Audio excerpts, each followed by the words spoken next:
Hello everyone, good morning, welcome back to my Sumiraj blogs. তো তোমরা কেমন আছো? আশা করি খুব ভালো আছো। আমিও কিন্তু খুব ভালো আছি। তো বন্ধুরা, আজকে আমি তোমাদের সঙ্গে শেয়ার করতে চলেছি এক আশ্চর্য মন্দিরের কথা, যেখানে যাওয়ার জন্য কিন্তু আমরা রেডি হয়ে গেছি। তোমার দাদা এদিকে রেডি, আমিও রেডি। আর আমাদের যাওয়ার সেরকম কোনো পরিকল্পনা ছিল না, তো একটু বেলাও হয়ে গেছে। এদিকে দেখো আমার ছোটো দেওর, সেও রেডি যাওয়ার জন্য। তো চলো যাওয়া যাক। তো আমরা তিনজনে মিলে বাইকে যাচ্ছি। যেতে যেতে অনেকটা পথ যাওয়ার পর এই যে দেখতে পাচ্ছ দীঘা গেট, আমরা দীঘা গেটের কাছে পৌঁছে গেছি। তো দীঘা গেট পেরোলেই সামনে সোজা যে রাস্তাটা আছে ওটা কিন্তু মোহনার দিকে গেছে। তো আমরা মোহনার দিকে যাব না। এটা বলছি কেন, আমরা কিন্তু প্রথমে মোহনার দিকে চলে গেছিলাম, তারপরে বুঝতে পারলাম যে না, ওটা মোহনার দিকে আমরা যাব না।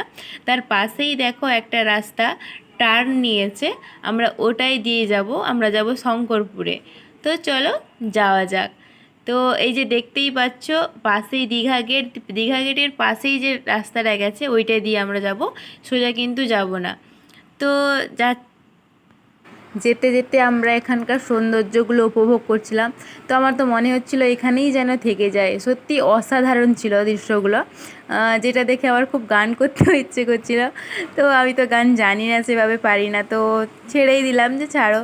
তো চলো, এই যে দেখতে পাচ্ছ নায় কালী মন্দিরের কাছে চলে এসেছি। এখান থেকে আমরা অবশ্য দেখতে পাচ্ছিলাম, যেহেতু আমরা প্রথমবার যাচ্ছি, তো মন্দিরটাকে দেখতে পেয়ে খুব আনন্দ হচ্ছিলাম যে যাই হোক আমরা পৌঁছে গেছি। কিন্তু প্রথমে আমরা যেহেতু একটু ভুল রাস্তায় চলে গেছিলাম, তো তারপর আর কোনো চিন্তা ছিল না, যেহেতু আমরা পৌঁছে গেছি। মন্দিরে প্রবেশ করতে হলে কিন্তু তোমাদের এই গেট দিয়ে প্রবেশ করতে হবে, এটাই এন্ট্রি গেট। তো আমরা সমানে হেঁটে চলেছি মন্দিরের দিকে। তো চলো, তো যেতেই কিন্তু প্রথমে যেটা আমাদের চোখে পড়লো, এখানে দেবাদিদের মহাদেব বসে আছেন আর অনেক এখানে মানত করে গেছে, যেটা দেখে বুঝতে পারলাম। তারপর ভাবলাম যে চলো আগে পুজোটা দিয়ে দিই, তারপর মন্দিরটা ঘুরে দেখা যাবে। যে কাজের জন্য আগে এসেছি সেটা করে নিই। তো প্রথমে আমি গেলাম হাত পা ধোয়ার জন্য, সঙ্গে আমার দেওরও গেল। তারপরে আমার হাত পা ধোয়া শেষ হয়ে গেছে, তারপর তোমাদের দাদা গেছে হাত পা ধুতে। তো হাত পা ধোয়ার পর এখান থেকে ডালা সংগ্রহ করতে হবে।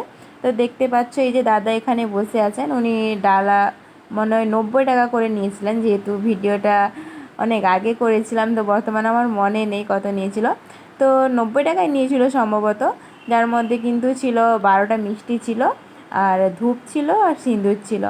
তো আরেকটা কথা যেটা তোমাদের সঙ্গে আমি শেয়ার করব, তোমরা যদি দুপুরে এখানে মায়ের প্রসাদ গ্রহণ করতে চাও, তাহলে 70 টাকা করে উনি নিচ্ছেন। অন্নভোগ তোমরা খেতে পারবে, আগের থেকে নাম লিখাতে হবে তোমরা যদি মায়ের প্রসাদ গ্রহণ করতে চাও।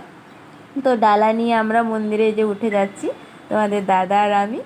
তো উঠে যাওয়ার পর দেখতে পাচ্ছ অনেকটা ভিড় হয়েছে। তো তোমার দাদার সামনে, আমি পিছনে পিছনে ভিড় দেখে তো ভাবলাম ভগবান, আমি পুজো দিব কি করে, এত ভিড়। তো এই যে দেখতে পাচ্ছ নায় কালী মা মূর্তি, তো এটা সম্পূর্ণ একটু আলাদা অন্য সব মায়ের মূর্তির থেকে। তো আমরা পুজো দিলাম। তো পুজো দেওয়ার পর এই যে দেখতে পাচ্ছ এই যে ঝিলটা, তো এর একটা আশ্চর্য ঘটনা আছে, যেটা আমি তোমাদের সঙ্গে এখন শেয়ার করব। সেটা হচ্ছে কি বলো তো, যেহেতু বুঝতে পারছো মন্দিরটা শঙ্করপুরে, এর আশেপাশে যতগুলো ঝিল আছে বা ডোবা আছে সবগুলোর কিন্তু জল নোনা, এই ঝিলটার জল মিষ্টি। এটা খুব, সত্যি বলতে একটা অলৌকিক ব্যাপার। সুজির ভোগ নিয়ে আছি, তাহলে কখন আসতে হবে আর কত টাকা নেই?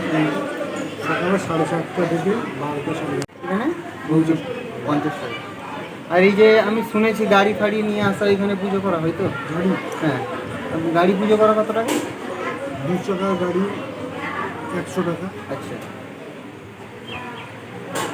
আর এখানে যে ভোগের যে আমরা যে টিকিটটা কাটলাম, এখানে বসে খাওয়া দাওয়া হলো তো? কী কী থাকছে তাতে?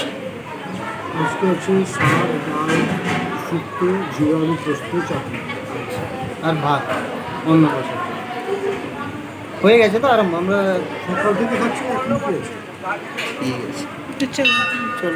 তো তোমরা কিন্তু দাদার কাছ থেকে জানতে পারলে মন্দিরে কেমন কি পুজো দেওয়ার জন্য দক্ষিণা প্রদান করতে হবে।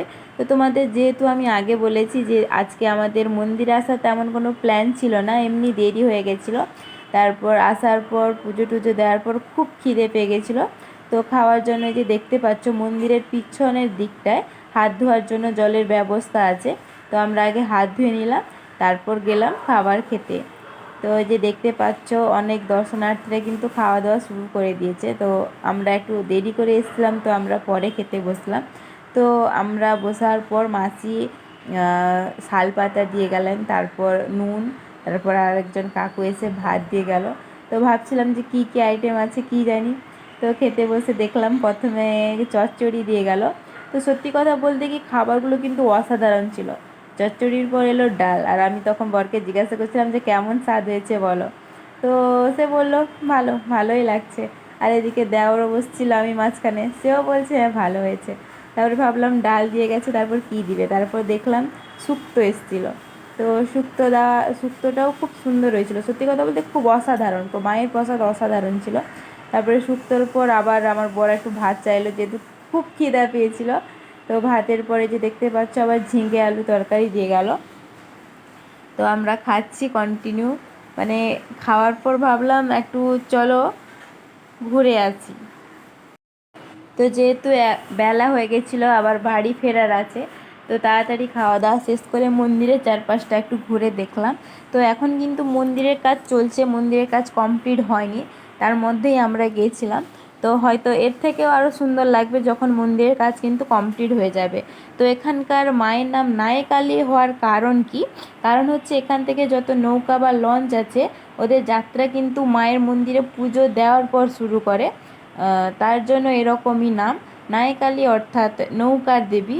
আর এদিকে দেখতে পাচ্ছ মন্দিরের ভিতরে একটু পার্কের মতন ব্যবস্থা আছে, ওই যে ছেলেগুলো খেলা করছে ওখানে। আর আমিও ভাবছিলাম আমিও একটু দোলনায় বসবো, কিন্তু ভাবলাম না থাক, বাচ্চারা খেলছে খেলুক, আমি পরে দেখা যাবে, পরে বসে নিব। তো ওদেরকে ডিস্টার্ব না করে আমরা আর একটু সামনের দিকে, যে দেখতে পাচ্ছ এখানে বসার জায়গা আছে। তো বেশ কিছুক্ষণ এখানে বসছিলাম আমি, বর আর আমার দেওর। তারপর ভাবলাম বসেই কী হবে, চলো ঘুরে ঘরেই চলে যাই। আর এই যে দেখতে পাচ্ছ পুরো ভিউ মন্দিরের, খুব সুন্দর। তো তোমাদের কেমন লাগলো অবশ্যই কমেন্টে জানাও। আর কারা কারা অলরেডি মায়ের দর্শন করে নিয়েছো তারা কিন্তু কমেন্টে জানাতে ভুলো না। আর যারা করোনি আমি তাদেরকে বলবো একবার হলেও এখানে এসে ঘুরে যাও, খুব সুন্দর লাগবে। তো আজকে ভিডিওটা এখানেই শেষ করছি, দেখা হচ্ছে পরবর্তী ভিডিওতে। টাটা।